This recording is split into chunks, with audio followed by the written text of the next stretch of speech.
A brand, what is it?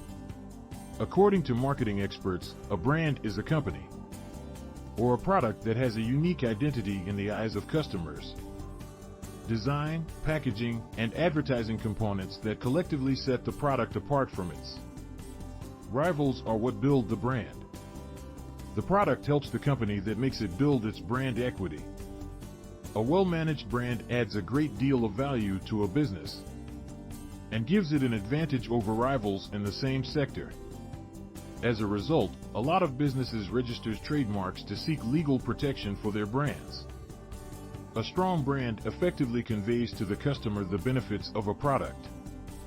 The branding message of a product is communicated to the consumer through the coordination of its design, logo, packaging, and advertising message.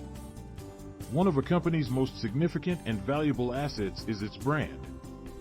By filing trademarks to safeguard specific aspects of their brands, businesses may safeguard their brands.